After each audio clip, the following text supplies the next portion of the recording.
Hello and welcome everybody. My name's Rose Smith from AbsoluteSoulSecrets.com and I'm doing the gorgeous Gemini 2023 horoscope.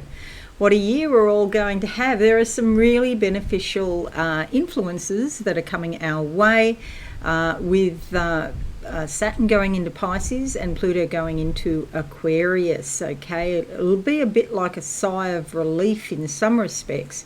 Yes, of course, there's always uphill and down dale. Nothing's completely smooth, but we're going to notice a totally different vibe this year. We'll still have all of the usual things like Mercury retrograde 4 times, the solar and lunar eclipses and so forth. Yes, that all still continues, but it is definitely a different flavour and things are looking more hopeful and trending upwards. Okay, so let's get on with it.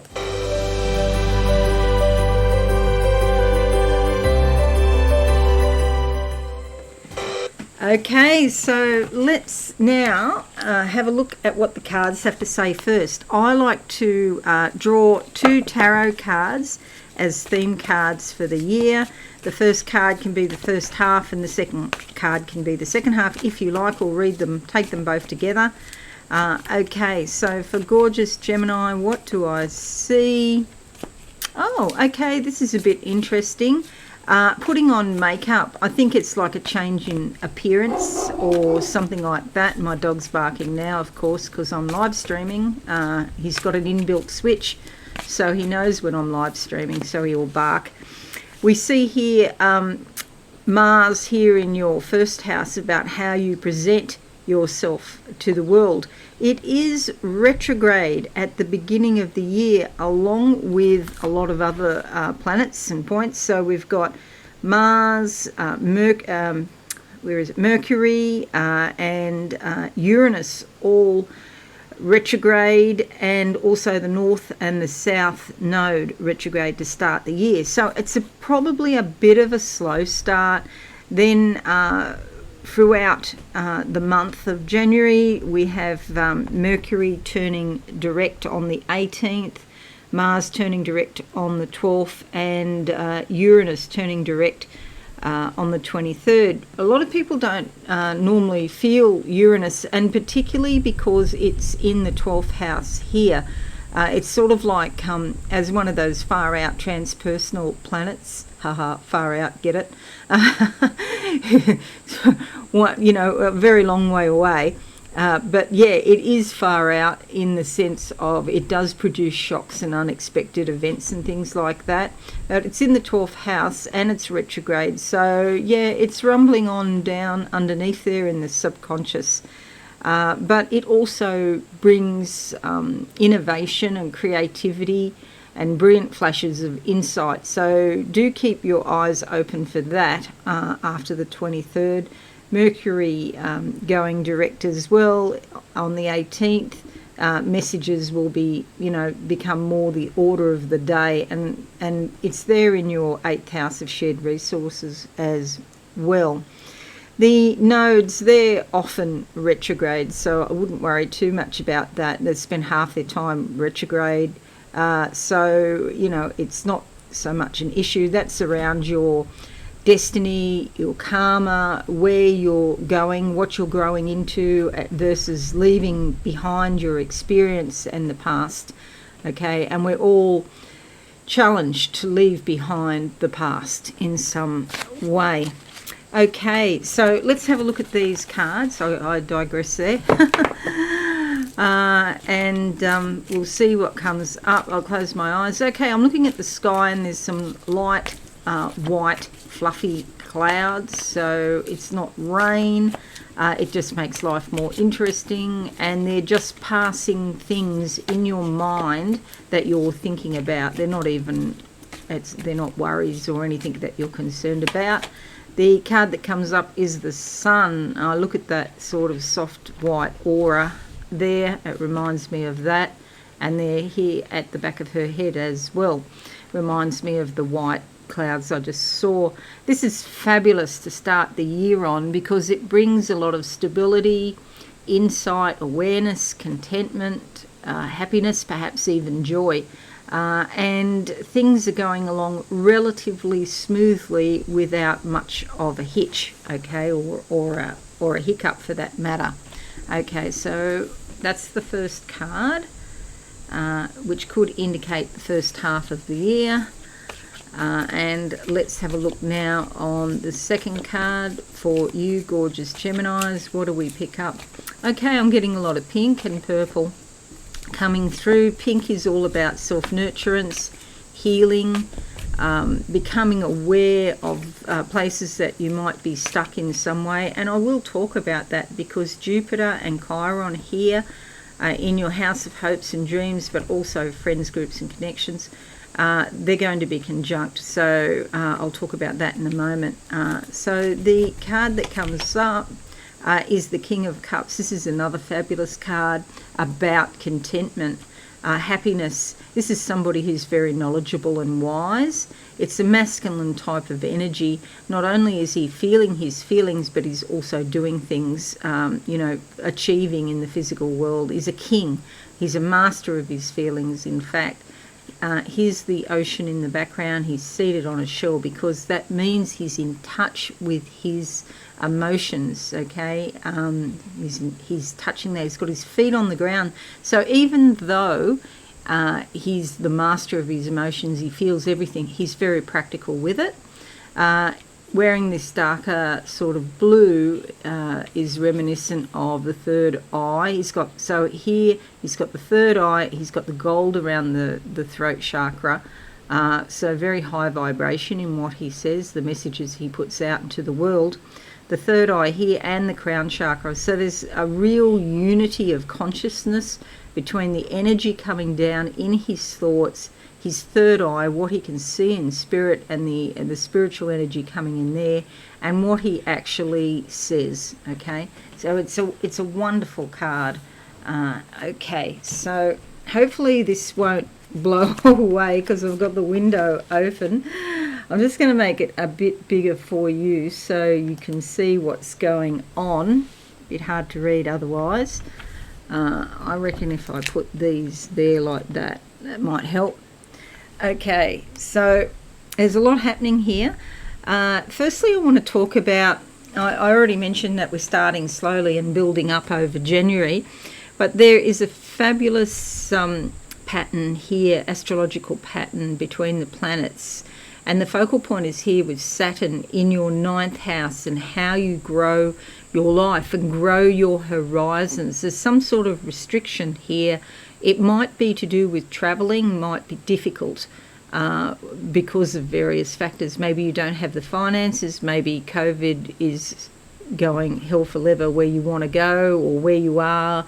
Could be any number of factors, but there's some sort of restriction around you growing your life that could also incorporate your studies, your philosophy in life, and your interactions with people in other countries or cultures.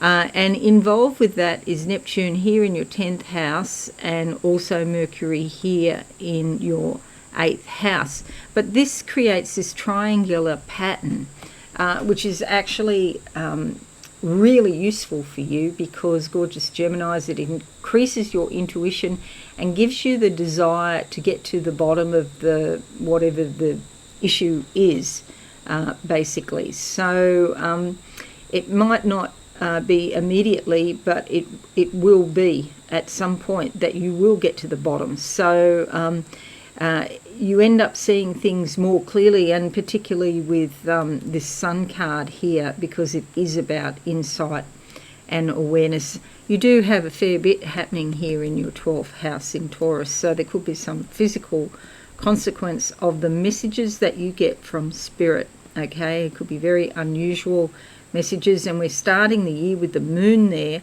as well, which indicates that there is a bit of a transformation going on underneath and that you're going to pick those messages up.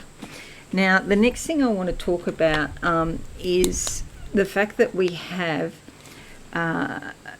Jupiter and Chiron here. This is very important because between the 24th of February to the 5th of March, they're going to be conjunct. Okay, Jupiter's going to catch up to Chiron here in your hopes and dreams. This could bring some sort of major healing around your friends groups and associations, or your hopes and dreams, especially those that have been dashed against the rocks of reality. I know them well. You have a hope and a dream and it doesn't work out, and you just feel gutted when you hope for something and you thought you were on the right track and you were doing everything right and it didn't work out. And this is often the case in relationships. But there's a healing around that. And that healing is going to cause the energy of the hopes and dreams to expand, or maybe the energy of the connections and the friends and the groups to expand as well. Maybe you had an incident with a group that you never quite got over, so you avoided groups after that. But healing is coming, so that's fabulous. Saturn goes into Pisces from the 7th of March to the 24th of May 2025. So it's going to go like that. This brings, Saturn represents restriction, it's true, but sometimes it's self-imposed restriction, and that can be in the form of structure. So you may decide that you want to put more structure around your career. If you're a YouTuber, for example, you might say, well, I'm going to upload on Mondays, Wednesdays and Fridays. Or if you don't work, it could be your reputation or your status or your public life. So to put structure around that, you might say, well, I'm only going to use Facebook for 1 hour a day and I'm not going to sit on Facebook all day, which is a pretty good idea.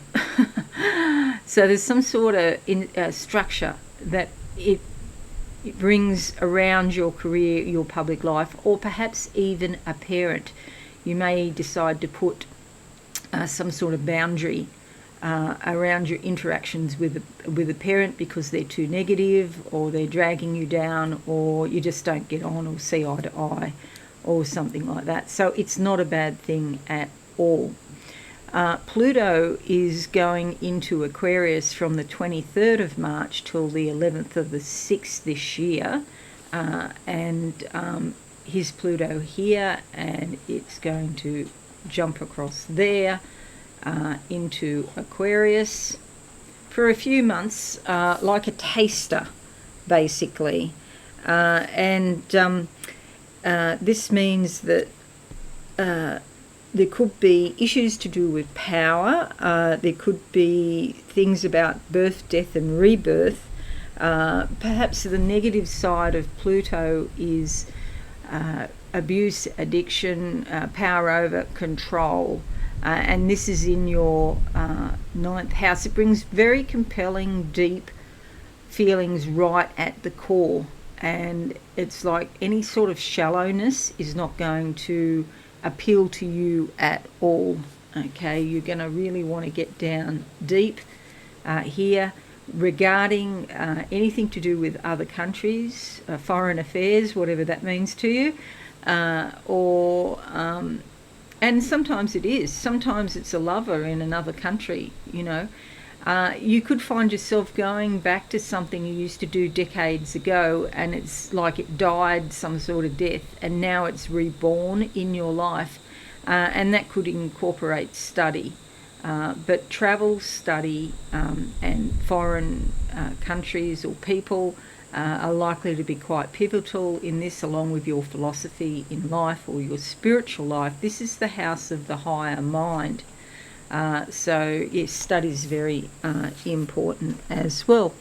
Okay, and then it goes back into Pluto after June. It goes back into Capricorn, so it actually comes back like that, and then it goes back into Aquarius on, I think it's the 31st of January 24, and it's there for 20 years until 2044, and so this is going to be huge for the world. Things are going to change so radically, especially in Aquarius. It's like to do with humanitarianism, it's to do with innovation.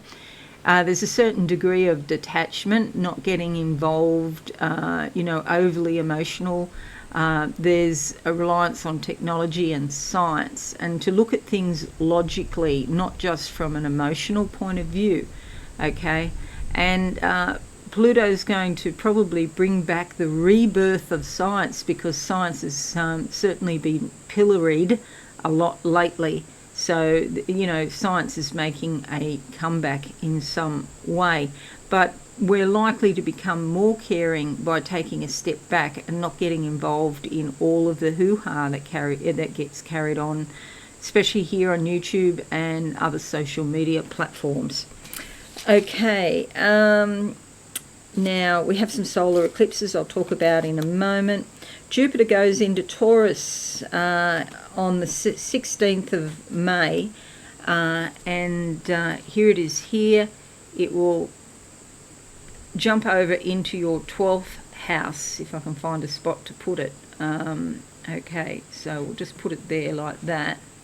Jump into your 12th house, bringing a huge amount of increased energy around your spiritual life. So you may be picking up all sorts of, messages, or becoming aware of what's going on in your subconscious. So it's likely to be quite a spiritual year, with so much going on here in the 9th house and so much going on here in the 12th house. So I think that's really good. Whatever Jupiter touches, it usually grows. And before that, it's here in your 11th house in Aries, bringing a lot of spontaneous associations, meetings, connections with people, a lot of socialising going out, and also enlarging your hopes and dreams as well. Okay, all Mercury retrogrades are in earth signs, so let's talk about that. The 21st of April, it's in Taurus, and then again it's retrograde on the 23rd of August in Virgo, and then it's retrograde on the 14th of October in Sagittarius. Can't even read my writing, it's so bad. In Sagittarius and Capricorn by the looks of things. So there could be real physical effects to Mercury retrograde. Do be cautious with signing contracts. Sometimes there's misunderstandings and things like that. And there can be great travel delays with Mercury retrograde. So just make a note of that. And especially with all of this activity here in your 9th house, you really might want to travel. But with Saturn and Mercury retrograde in there, yeah, it might be interesting. So you need to do extra planning and allow extra time. Okay, so the other thing to mention is that Venus is retrograde from the 22nd of July to the 3rd of September in Leo. Okay, so Venus will be here and will be retrograde. And so this means basically that there might be some fiery, passionate communications going on, or maybe even your creativity or your money. But when it's retrograde, it's like things go quieter. So you could feel in two minds. You might be feeling passionate on some level, but it's like it's internalized, and so that might be fantasy things that are going on in your mind. You're not actually acting on it. So yeah, just maybe make a note of those dates, 22nd of July to the 3rd of September.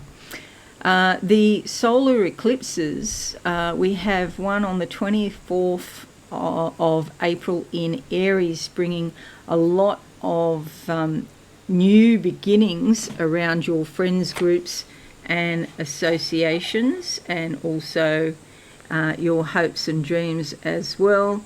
You could be really going out and gallivanting around, meeting more people. The 6th of May, there's a lunar eclipse in Scorpio here, and joining your south node. Okay, so this is the area of your life that relates to your work, what you do every day, like your habits and your routines, and it's also your health and well-being. And so with a lunar eclipse, that often shakes things up quite a fair bit. So you just might find that your routines are actually discombobulated, and you might do that willingly. You might decide that you want to change in your routine, so go for a walk in the evening instead of the morning or something. You might change your diet, or you could find that at work the normal procedures are changed with some sort of inconvenience. I'm actually picking up something in spirit about actually getting to work. There's some problem, maybe it's traffic or something, but it goes on, like it's quite substantial. I'm just not talking about being in one traffic jam. They might do something with the road that lasts a long time and it is a major inconvenience for you or something like that. See if you can work out a plan B. Then we have a solar eclipse in Libra on the 14th of October here, and this will bring new beginnings to your creativity. It could also be romance, or you live closer to the world of the child, so there's lots of fun and socialising.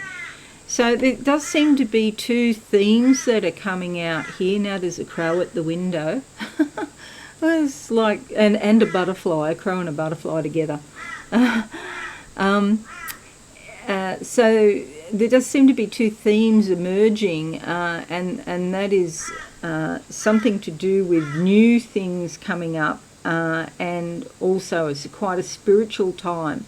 So socialising, new themes around your socialising, your social life, and also your spiritual life.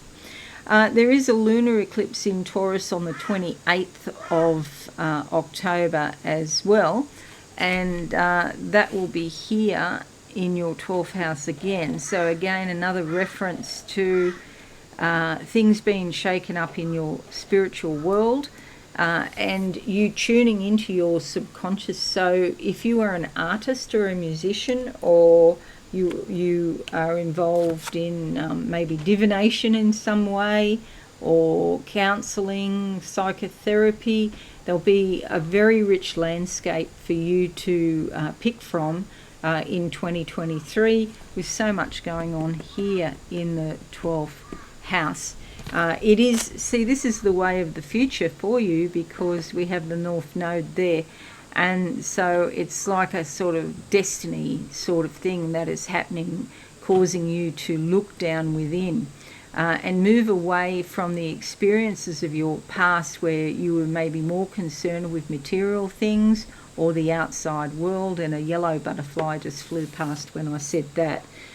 So this will actually make you happier. Yellow is also about the solar plexus and you achieving things in the outside world. So you might find, if you spend this time in self-reflection, looking into your subconscious and the healing and everything that's going on there, that it will have real physical effects at some point down the track, and especially because that's in Taurus, and Taurus is an earth sign. Alrighty, so that's it, gorgeous Geminis. I hope this is useful for you.